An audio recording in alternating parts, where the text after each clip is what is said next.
The Nintendo Switch successor is fast approaching, and while the Nintendo Switch 1 has a slew of incredible JRPGs, there are still quite a few JRPGs and RPGs that didn't make it over to Nintendo's blockbuster system.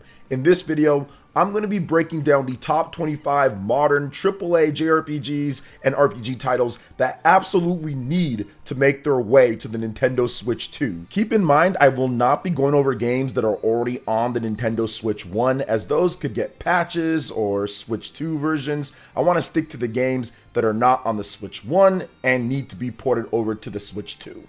Now let's go ahead and get right into the list. Starting off at number 25 is Dark Souls 3. Now, while I'm not a big Dark Souls or Souls fan anymore, I do like a few of the elements they do bring to the table. I used to play them all the time before, and Dark Souls 3 is a game that I haven't put a ton of time into, but the time that I did play with it, it was really good. Dark Souls 3, despite being an older title, is still a game that people go back and play and say this is one of the better Souls games, especially coming off of the somewhat disappointing Dark Souls 2. So if Nintendo and Bandai Namco and FromSoftware or whoever has the rights could get together to get Dark Souls 3 on the Nintendo Switch successor, that would be a win-win for everyone to have a true portable version of the game, a system that's built for portable and hybrid play. To be able to play a game like Dark Souls 3 would be great. Yes, it's on the PC handhelds,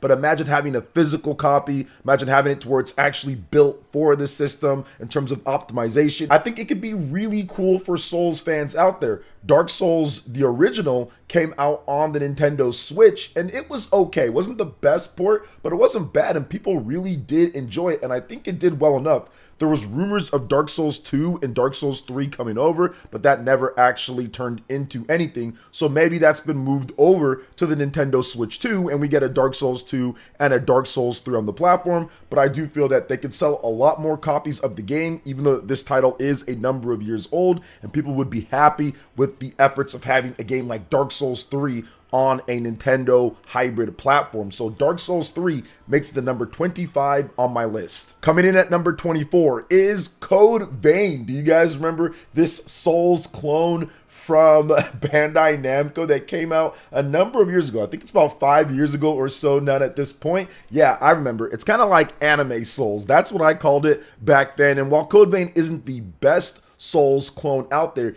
I think it's still a game that would be fun to play on a Nintendo platform. Now, this game actually was rumored for Nintendo Switch, or at least people thought it was coming over. Bandai Namco ported over a lot of their PS4 and PS5, but mainly PS4, Xbox One titles that didn't come out on the Nintendo Switch. They ported those later, so games like Dragon Ball Kakarot, for example, or even One Piece Odyssey. These games have consistently gotten ports later down the line. Code Vein unfortunately never got that, but maybe with the Nintendo Switch 2, Code Vein can be a game that fans can pick up and play. Now, Souls games are very different when it comes down to it, and this one is a very different style, but I think it would appeal to a lot of Nintendo fans because of the aesthetics of the game. I think I put about 20 to 30 hours in this game before I dropped it when I was playing it, I think on Xbox One at the time, Xbox One X, but I'd definitely revisit it if it came out on the Nintendo Switch 2, and I can play it anywhere that I want, built specifically for hybrid play. So to me, that'd be a win-win, and I think that, while yes, it'd probably be a costly port, but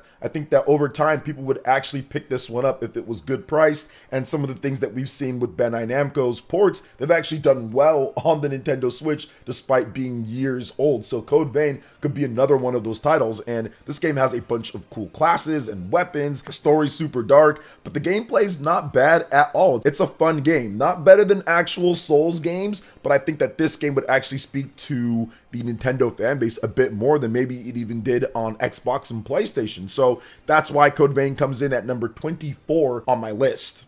Coming in at number 23 is Armored Core 6 Fires of Rubicon. This is another FromSoftware game. It is a mech game with blistering difficulty. I was getting my butt kicked when I was playing it on the PlayStation 5 on my first run, but I think that it's a really solid title. What I like about it is the fact that you can get a bunch of upgrades, new equipment, different pieces. You can have complete customization. It has online play. It has the local play. It's a complete game game without any type of extra DLC or other things. It's kind of old school because it reminds me of when you got a game beforehand and you got the full single player experience and you got a nice little add-on multiplayer experience as well in order to do different things. And with the customization options and the amount of gameplay in here, having it on a hybrid platform like the Nintendo Switch would really benefit it, because there is a lot of gameplay here and you might not always have the time to sit in front of the TV and play. So to me, Armored Core 6 Fires of Rubicon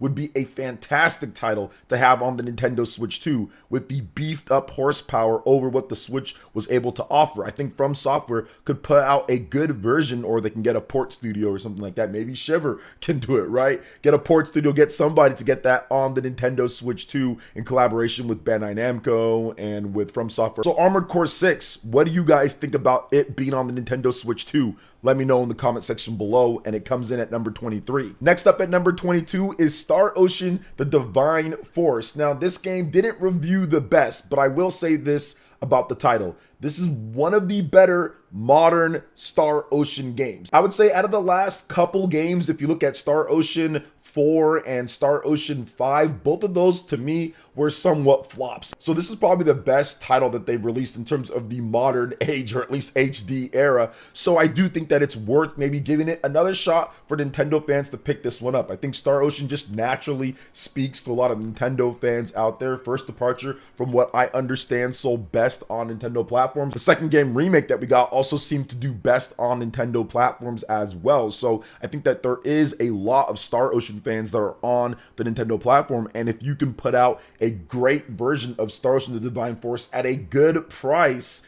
and I know it'd be a pricey port just because of how big the game is, I think that it might breathe a little bit of life back into the franchise, just like we got with Star Ocean: The Second Story R, which that game's better than most of the other Star Ocean games. So I'm not going to say this game, The Divine Force, is better, but I still feel that fans would be interested in checking this one out. Now, we'll see what Square Enix does. I'm not sure if they're too keen on really spending any money when it comes to a modern Star Ocean game, considering how bad Star Ocean: The Divine Force did, and it was as low as $10 on the PlayStation 5 last year. But I do think that maybe this game should come over to give it just something, right, when it comes down to modern Star Ocean, because none of the modern Star Ocean games are on a Nintendo platform. Star Ocean 4, Star Ocean 5, none of those are on it. So maybe this one would be nice to start out with, and it's better than the previous modern Star Ocean games. So what do you guys think about Star Ocean: The Divine Force? Should it come over? Let me know in the comment section. And the game comes in at number 22 on my list. Next up at number 21 is Yakuza Like a Dragon. And it's unfortunate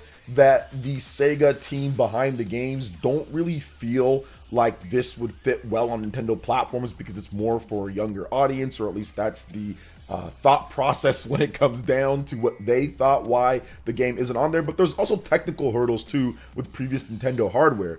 And they also had the Wii U game, which was like Yakuza 1 and 2. It was a pretty quick and dirty port. That didn't sell well. They didn't even localize it. So that was also a reason to abandon Nintendo platforms. But I think that with Yakuza Like a Dragon, because it is a traditional turn-based type of RPG with weird and zany type of mechanics and characters, I think this would fit perfect on the Nintendo Switch 2 with the added horsepower, the portability play. This would be a dope game that people would buy in Japan and here in the West if they can play anywhere that they want without tinkering with like a Steam Deck or one of these other PC handheld systems, because hybrid play has been Nintendo's bread and butter for quite some time. And they showed with the Nintendo Switch that you can get a lot of these bigger JRPGs and they can have success on the platform. So I do think that Yakuza Like a Dragon would be a great fit and definitely needs to come over, and it wouldn't hurt the sales one bit. It would be a port that they'd have to spend a little bit of time on, but I think it would ultimately end up being worth it with the added eyes on the franchise and the sales that they would get as well, especially in Japan, if this system, the Nintendo Switch successor, takes off. So Yakuza Like a Dragon makes the number 21 on my list. Now, if you're enjoying the video, please make sure you hit that like button, subscribe to the channel if you're not already subscribed, and click that notification bell to get my videos first. And let's go ahead and jump right back into the list here at number 20, and we have Final Fantasy XIV. So there was an article recently that came out that Final Fantasy XIV kind of flopped on the Xbox platforms, which that kind of makes sense. If you look at it, you have to pay for the online when it comes to Xbox Live, and then I think also pay for the sub as well, so that's already a problem. It was on Game Pass, but it was only on Game Pass for about a month, then it went off of Game Pass, and the game has completely dropped off like the top 400, so nobody's really playing it on the Xbox platforms. Now, yes, the game is late. Obviously, it wasn't on Game Pass long enough. There's a lot of different issues and problems with that. But I do feel that Final Fantasy XIV, an MMO like this, where the Nintendo Switch 2 probably won't have a lot of big MMOs because the Nintendo Switch did it, I think that you can actually build more of an audience because Final Fantasy speaks a bit more to Nintendo fans in terms of RPGs, JRPGs, and all of that. And I think that more people would actually be more excited to play it because, once again, there are no big MMOs that people pay for with a sub on Nintendo platforms. It just doesn't really happen. I'm pretty sure there's something out there, but I don't pay for any. But Final Fantasy XIV would definitely be something that I would pick up on the Nintendo Switch 2 if I can play it anywhere that I want, in addition to having it on the platform like with HD Rumble and different type of stuff in terms of features and everything. I think that'd be pretty good when it comes to that style of game because it's definitely a time sink type of title. We're going to be spending a lot of time there, which is perfect for hybrid play, being able to play on the TV or on the go whenever you want and instantly. So Final Fantasy XIV should be something that they should look into. They've talked about actually wanting to expand it to Nintendo platforms, but there's a lot of hurdles to go through. So I think Final Fantasy XIV is a game that Square Enix should absolutely look at, especially with the Xbox version kind of falling off here. Maybe you can kind of say, okay, let's see what the Nintendo Switch 2 can do, and if we can add it into the base of huge players that are already on PlayStation and the PC versions of the game. And once again, less competition compared to Xbox, where there's a lot of other games, Elder Scrolls, there's like Fallout, there's all sorts of stuff on the Xbox platforms. But on Nintendo, not so much, not as much competition, so they can probably do a bit better. So Final Fantasy XIV makes it in at number 20 on my list. Next up at number 19 is Kingdom Hearts 3. Now, I'll admit, I'm not the biggest fan of Kingdom Hearts overall as a franchise, but I do not deny how important Kingdom Hearts is to the JRPG ecosystem. Kingdom Hearts is still, after how many decades now, one of the best-selling JRPGs out there. It's one of the most known in terms of recognition and one of the best selling. And I think that, yeah, JRPGs like Kingdom Hearts will absolutely be a boost to not only the franchise itself,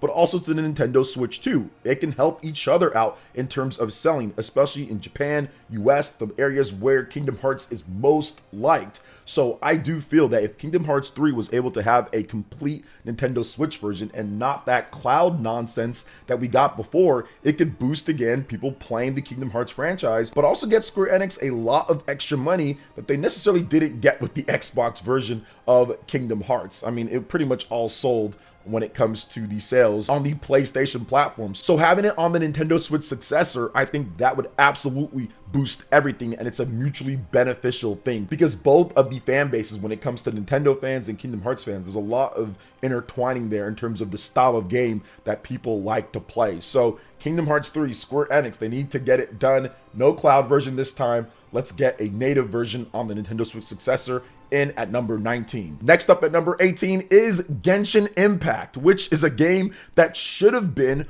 on the standard Nintendo Switch that people were very excited for. They announced it for it back in 2020. 4 years later, there was not a single peep, a single trailer, a single rumor, a single anything when it comes to Genshin Impact. It's essentially fallen off the face of the earth. So that leads me to believe that they're probably going to put it on the Nintendo Switch 2. I think that maybe they were having issues getting the game running properly or even with monetization with the Nintendo Switch, so they decided to roll it over to Nintendo Switch 2, and maybe it's one of the early titles. Now, listen, I'm not the biggest fan of the gacha games and all of that and the live service type of games, but I do feel that Genshin Impact is a title that would be very beneficial out there because of how it plays. I think that a lot of people would love to be able to play it portably on the Nintendo Switch 2 with graphics as good as what we've seen on PlayStation or right around there. Genshin Impact is still a game that people play all the time. It's still a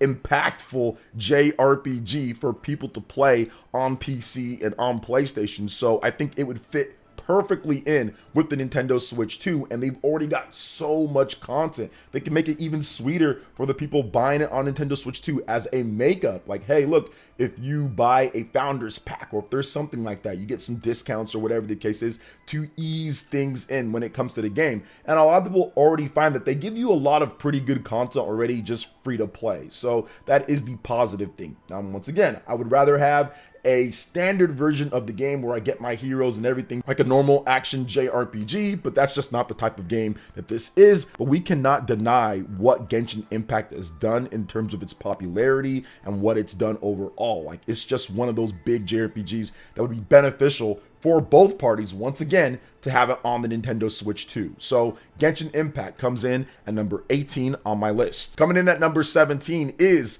the Nioh Collection. This is a game that I forgot about. I played Nioh 1 and I have not played Nioh 2, and I was thinking about just putting Nioh 1 on here, but there is a collection on the PlayStation 5 to where you can get both games, all the DLC, everything included, all the updates, all standard right there. If they can somehow get that on the Nintendo Switch, I think it'd breathe a little bit more new life into the Nioh franchise. Now, I'm not sure where they're going to go from here with Nioh. They might be done with it. They've moved on to other things, but I do think that this, once again, could be a great port and make them a lot of money, and almost, I wouldn't say like no effort, because you'd have to put in effort porting it over, but the game's already done. It's a complete edition. We saw so many complete editions of games from PlayStation 3 or PlayStation 4 come over to the Nintendo Switch and have a lot of success. Stuff like BioShock or Borderlands, those did great. They ended up even bringing over Borderlands 3 overall, so it sold well enough, right? So I do think that something like Nioh Collection, which is a Souls game, action RPG, super fast, I think people would love that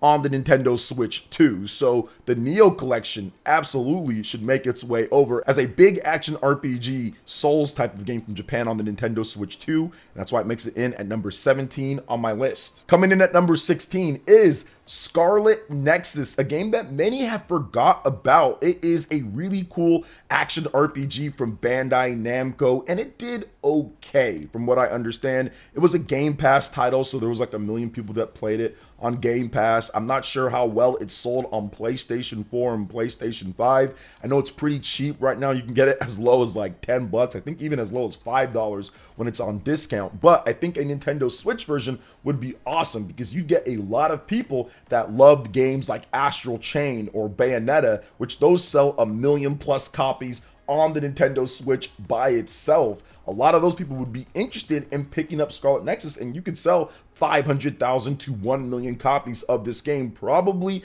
at a good price, probably not full price, but at a good price on Nintendo Switch 2. And I think it would make sense to bring that over, just because the aesthetics, the style, and once again, it fits the games that Nintendo Switch owners have been buying, like Bayonetta and Astral Chain and other action RPGs out there. So to me, Scarlet Nexus absolutely needs to be a game that's brought over. It's got fantastic music, it's got cool gameplay, it's got great characters, just straight up cool action JRPG to play. So that's why it makes it in at number 16 on my list. Coming in at number 15 is Final Fantasy 16. And I know what some of you guys are saying. Wait a minute, Final Fantasy 16? I thought you hated that game. No, I don't hate it. I just feel that it's kind of going away from what I love with Final Fantasy. But that doesn't mean it's not a good game, and it doesn't mean that it shouldn't get brought over, especially with Square Enix not really giving us sales numbers for the game, and them actually saying, yeah, we could port it over to other platforms. We've got a PC version that's going to be coming out in 2024 at some point, it seems, and they said that they weren't necessarily opposed to bringing it over to other platforms once whatever exclusivity deal that they have when it comes to consoles wise with Sony is done. So I think that Final Fantasy 16 could be a nice fit just to bring it over, especially I would say in Japan. You could probably get a lot more sales with this game, and if you can play it anywhere that you want, be able to tackle some of those boring side quests while watching something else and not having to worry about using a portal or something else like that, or buying a Steam Deck, I think it'd be pretty cool to be able to tackle that. I played the game, put I think about 20-30 hours into it. I'm going to play the PC version, so it's not the worst game, and I think that it's a solid action RPG. It's just something that, once again, as a Final Fantasy game, some necessarily didn't love, but a lot of people really love this game. I've seen a lot of Nintendo fans that come to my channel say that, hey, they really liked Final Fantasy 16 and would love to be able to buy the game again if it came out on Nintendo Switch 2. So we'll see if that happens. I do think that it's an important game. It's Final Fantasy, guys. Final Fantasy is always big, one of the most influential JRPGs of all time. So I'm never going to turn my back on Final Fantasy regardless, and I'm always going to check out what it offers. Even if it's not my favorite, I still think there's a lot of good redeeming qualities with Final Fantasy 16 in terms of the looks and the gameplay and what it does offer. So Final Fantasy 16 comes in at number 15 on my list. Coming in at number 14 and keeping up with the Final Fantasy theme is Final Fantasy 7 Remake Intergrade. Now, once again, this one's a bit weird because there is some type of deal with PlayStation when it comes to console exclusivity. We thought that we were going to get Final Fantasy 7 Remake Intergrade or Final Fantasy 7 Rebirth on the other platforms, maybe like on Xbox and all of that after like a year or so. We still have to wait on Rebirth, but even Remake is not on the Xbox platforms.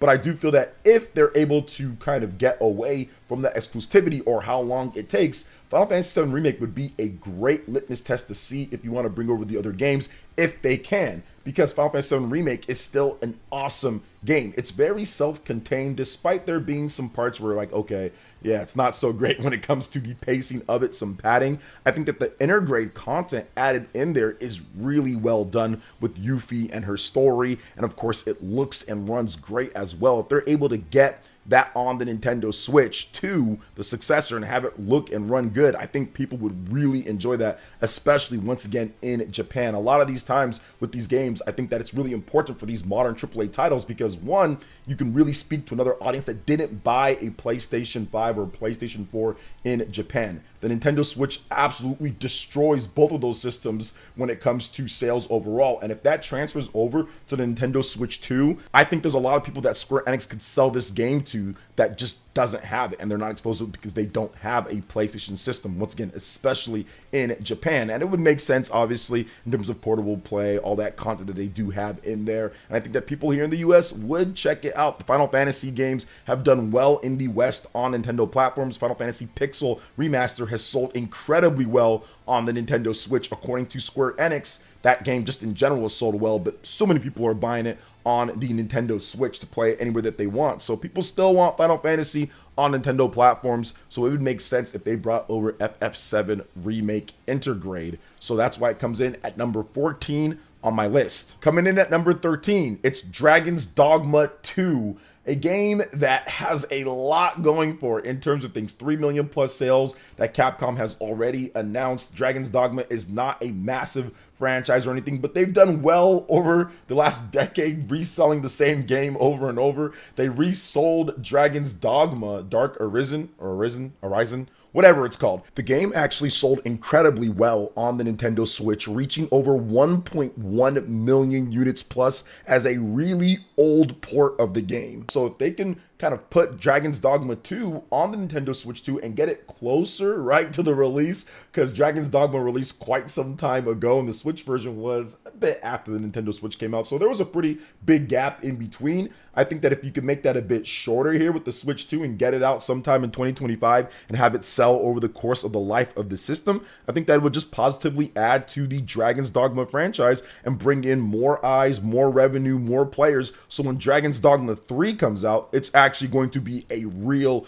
new Dragon's Dogma game and not necessarily a retread of the original game, which is fine. It's not like there isn't a bunch of new stuff in there, but they can do something completely different when it comes to the setting and the characters and what they do in the game. So Dragon's Dogma 2 makes it in at number 13 on my list. Coming in at number 12, Yakuza Like a Dragon Infinite Wealth. This is a game that roared out to 1 million plus sales. It's once again a turn-based, quirky, weird Japanese RPG with all sorts of crazy characters, different abilities that you can get, really cool story, a lot of content, so much content in this game. They even have a Pokemon style thing, Dondoko Island or whatever the case is, and Pokemon style battles that you can do, raising up like Animal Crossing, right? That island's more like Animal Crossing, you can do like Pokemon style battles on there and other types of things. It's crazy. It's got a lot of Nintendo game elements in the game. So what better system to bring it over to? Now, these games sell great, right? Already told you guys they announced 1 million units for Yakuza Like a Dragon Infinite Wealth, but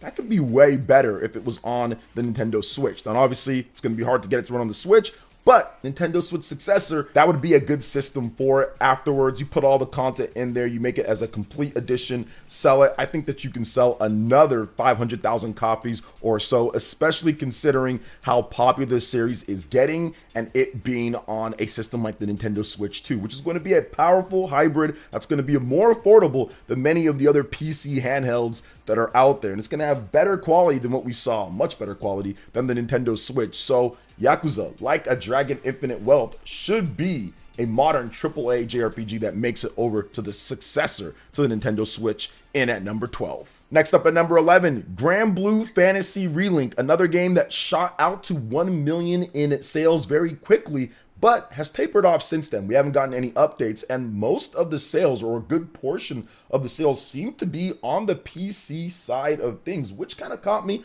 off guard a little bit. But you got to remember, the Grand Blue Fantasy franchise, or the Grand Blue franchise, is from mobile. So where are these fans kind of coming from? To me, this is a perfect opportunity with its action RPG gameplay, its beautiful stylized visuals, its supreme amount of content in here, and updates that have made the game even better. This is a perfect opportunity to get in with a little bit more of a newer franchise, or a franchise that people don't know about, on a new platform with people to get fresh eyes on it. This is the first major console game, and while it's doing okay on PlayStation, I think that another console version where you can play anywhere that you want, where a lot of the Japanese gamers and people know about Grand Blue as a mobile title, that would make a lot of sense to bring it over to the Nintendo Switch 2. It would make so much sense, and I think it would do well, even it being a late port, which I do think that they are thinking about it. Cygames has a relationship with Nintendo, and they've definitely talked. So I think that this will happen,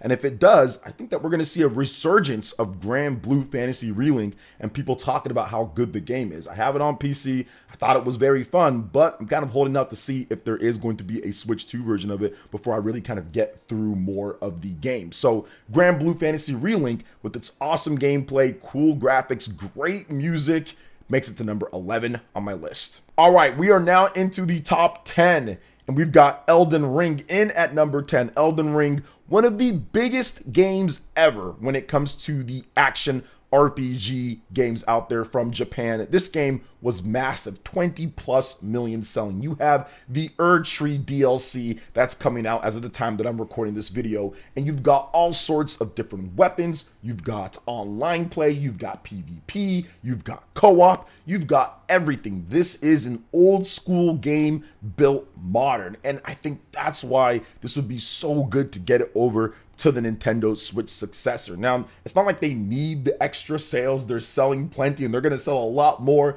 with this Erdtree DLC, but I do feel that they can get a lot more people into the ecosystem and a lot more people playing, especially once again in Japan. That's going to be the huge kicker here. But portable Elden Ring, that just gets more people playing your game, more grinding out the different souls that you can get, grinding out what you can do in terms of the content. I think it would be great. And the game is available on PlayStation 4, is available on Xbox One, so it's not like it'd be something that's impossible, because the Nintendo Switch 2 is going to be better than those 8th generation systems, especially with the modern architecture. So I'd hope that they take the time when it comes to Bandai Namco, FromSoftware, to put together a plan to bring over Elden Ring, because it is a great game. Now, me personally, I played it. It's not necessarily my cup of tea, but I understand the impact that Elden Ring has. I understand what it does for FromSoftware, Japanese games, big RPG games as well, action RPG titles. I understand the impact that it has. So I would love for that to come over to Nintendo Switch 2, where people could be able to play it, especially anywhere that you want with that type of game.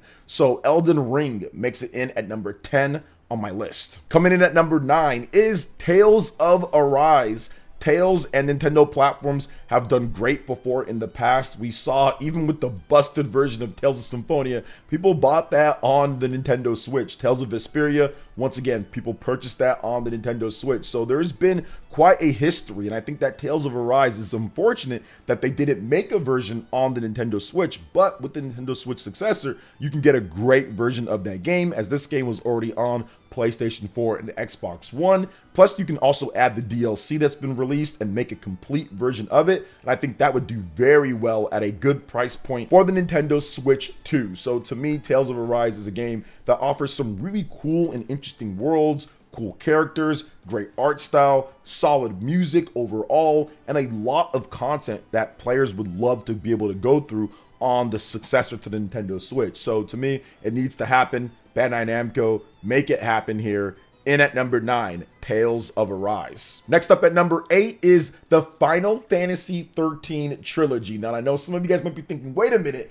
this series of games, and it's kind of old, right? The Xbox 360 / PS3 7th gen era. But I do say this because the games have been brought over, I think, backwards compatibility or download or whatever the case is on Xbox One or Xbox Series. You can play it there and it looks and runs beautiful. These games, I wouldn't say all of them are incredible because all of them are not. I just think that if you're going to have Final Fantasy 13, you might as well have the whole trilogy, right? Lightning Returns isn't great. There's some redeeming qualities with it, but it's not great. 13.2 is probably the best playing one mechanically. Overall, 13.2 I think is fantastic in terms of what they did with the segmented ATB, what they did with the customization in the game, what they've done overall with the graphics. It still looks really good. Same goes with Final Fantasy 13, but the structure of Final Fantasy 13 is busted until you get to Grand Pulse. There's some problems there. It's too linear until you get to Grand Pulse, then it opens up a bit. Takes too long. But Final Fantasy 13 is great in terms of the pacing, structure, combat, and everything. Lightning Returns messes some things up overall, but having all of them in great quality on the Nintendo Switch successor anywhere that you want is just something that people, I think, would really want to play. And for me personally, I like some of those battle systems more than the modern Final Fantasy games. I love segmented ATB. I think that battle system works really, really well, especially in Final Fantasy 13 too. So for me, I'd love to be able to revisit it again. I haven't played it since the Xbox 360 days, and it'd be really cool if I was able to play it anywhere that I want, because you'd get it all in one package and it'd take forever to get through all the games. Switch successor, you have the power, you have the system, you have everything you need for it to be successful overall. So that's why Final Fantasy 13 Trilogy should come over in at number 8. Coming in at number 7, Monster Hunter World and the Iceborne DLC. Now, we've seen 100% that Nintendo fans will support Monster Hunter. High quality Monster Hunter. Monster Hunter Rise sold 10 million units plus on the Nintendo Switch platform. I think that Monster Hunter World might have been a little bit too big, too much world in there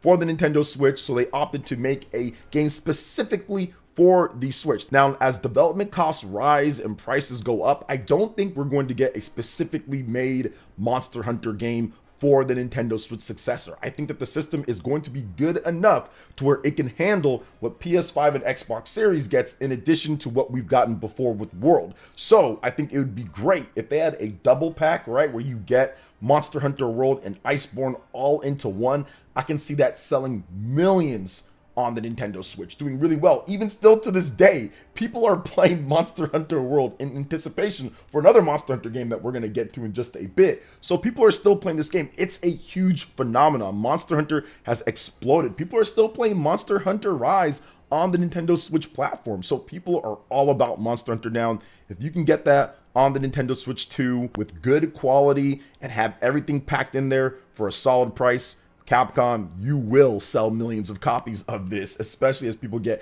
excited for the next game. So Monster Hunter World and Iceborne make it in at number 7 on my list. Next up at number 6 is Kingdom Hearts All-in-One Package. Now, this game is high up because, one, you get all the games. All of these Kingdom Hearts games that so many people that enjoy Nintendo platforms grew up with as kids, they really want it on the Nintendo Switch native. And we didn't get it. We did not get that native on the Switch. It was a cloud version of the game. So in order to make things right, and I think this would be such a good will and boost the franchise, put Kingdom Hearts All-in-One Package native on the Nintendo Switch successor and watch the sales come in, because you're going to sell way more than any cloud version that most people probably won't even be able to play or stream at a good rate because of people on their internet connection, or it's not working as well, or maybe it goes down. Nobody wants to have to rely on internet to play single player JRPG games. That just doesn't make sense, and it doesn't vibe with the Nintendo style of gamer out there. So if you get the all-in-one package, which have varying levels of quality from game to game, but it gives you everything for people to experience it,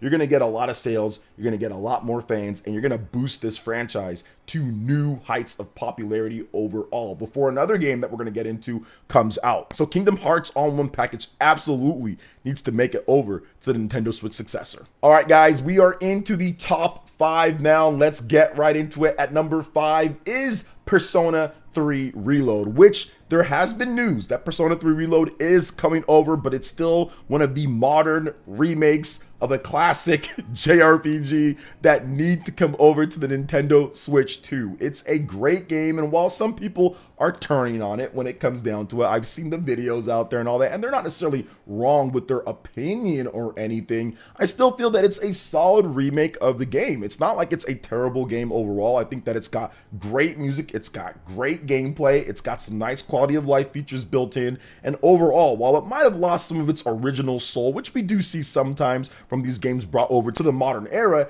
it's still a fantastic JRPG. I played it a lot on my Steam Deck, and I got tired of playing it on my Steam Deck, and then I got tired of playing it on my PC, and maybe I'll check it out more and beat the game all the way through once it comes over to the Nintendo Switch 2, which Midori is saying that it will. But yeah, it's absolutely one of the biggest JRPGs out there, and I think that it would boost the sales quite a bit. We got 1 million plus sales for this game, but that's it for it. I mean, there's a lot of people that have already played the game, so I'm not expecting too much, but I do think that if you put it on the Nintendo Switch successor, you're going to get a lot more sales, especially as the generation goes on or based on when they actually release it. So Persona 3 Reload makes it in at number 5 on my list. Coming in at number 4, Visions of Mana. This is a game that I'm so excited for. I have to play it, so I'm going to buy it on the PlayStation 5, but I do think with the history of the Mana series and Nintendo platforms, it's coming, which once again, Midori, Johnny on the spot, she is stating that yes, it's coming over to Nintendo Switch 2, especially with Square Enix's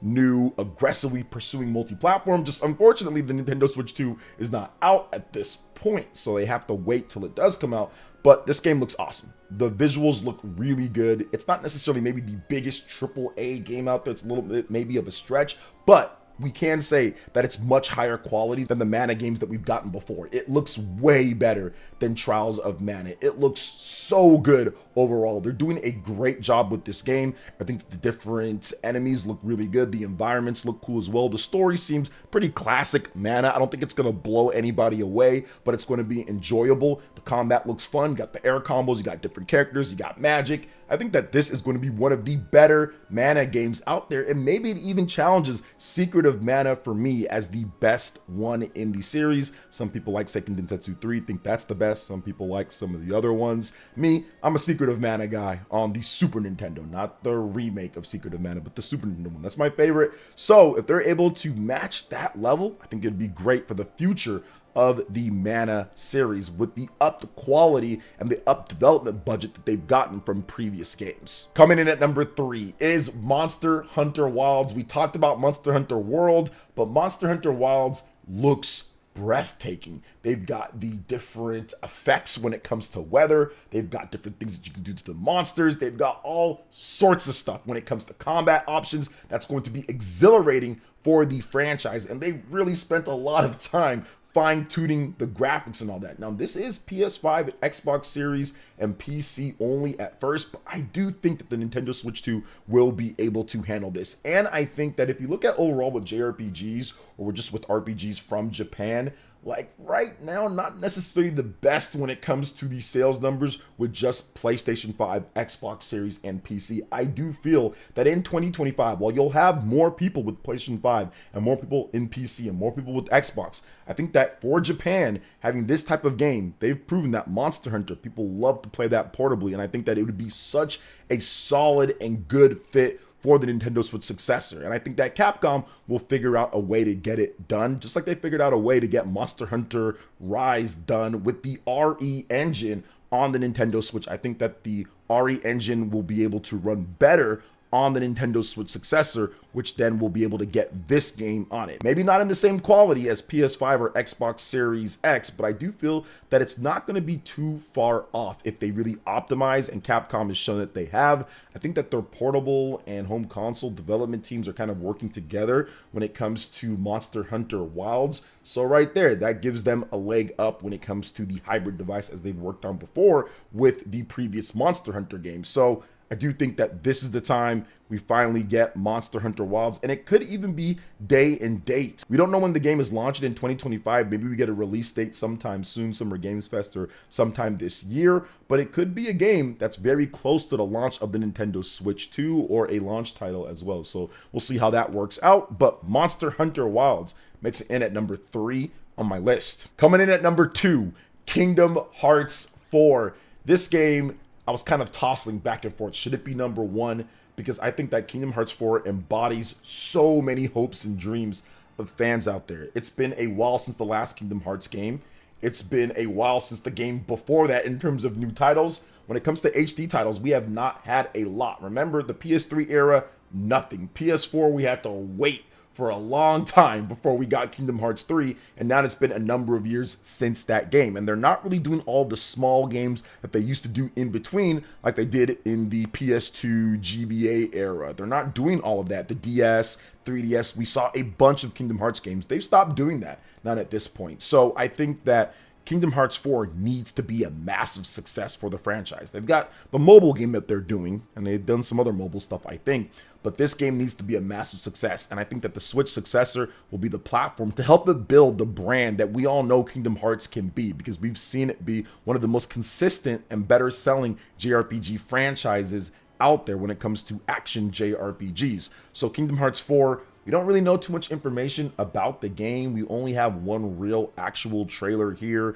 and who knows how close the game will look or not. There's been some rumors that it is undergoing a lot of changes and things are going to be different from what we saw before, which is completely fine. Square Enix is going through a lot of changes with their AAA development, so I do think that Kingdom Hearts 4 will be added in to the Nintendo Switch 2, and of course Midori once again says that it could happen, along with Kingdom Hearts All-in-One package, is probably going to happen for the Nintendo Switch 2. So I do think that it's a game that needs the platform, and Nintendo needs to have that style of JRPG on there. They can't go another generation of getting them super late or just not getting them like we saw sometimes with the Nintendo Switch. So we have to have that, and I think it's going to help both parties involved, and of course the fans having more options on where they want to play Kingdom Hearts 4. So Kingdom Hearts 4 makes the number 2 on my list. Coming in at number 1, Metaphor ReFantazio. Now, I'll be honest here, this is a more of a biased pick with this one. It's a brand new IP. Obviously, you can say, well, wait a minute, Monster Hunter's bigger sales,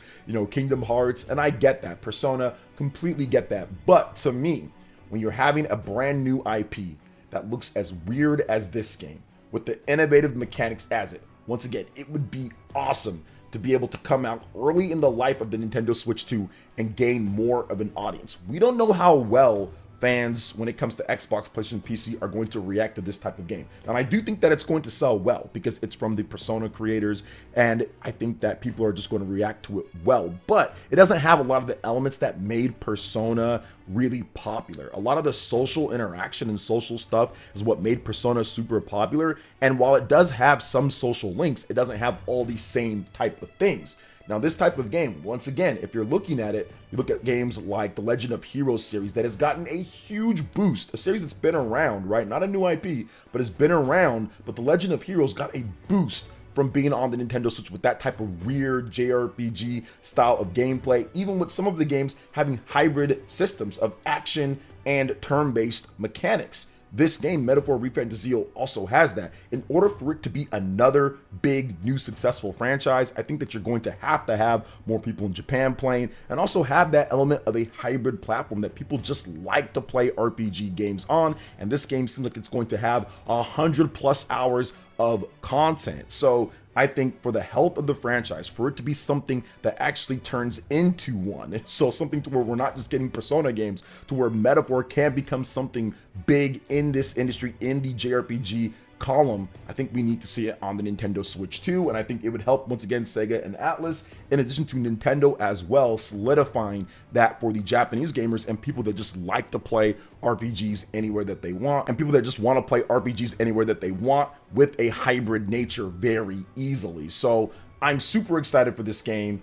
I can't wait for it. I think that this can be a game of the year type of game for myself, maybe even nominated based on how well it does with the reviews, but I'm very excited to see how it all works out. And that's the reason why, because of the intrigue, because of it being a brand new IP and needing to start strong, and for innovation in the industry and for innovation within JRPGs. I think that this is such a big and important game, and that's why it made it to #1 on my list. But that's gonna wrap it up for this list, guys. What are your top 25 modern AAA JRPGs and RPGs that need to come over and get ports to the Nintendo Switch 2? Let me know in the comment section below. Thank you so much for watching. I do appreciate it. Please make sure you hit that like button, subscribe if you're someone new, click that notification bell, and check out my other Nintendo Switch and RPG lists and videos right here on screen. Thanks for watching, and we'll catch you guys for the next one. Peace.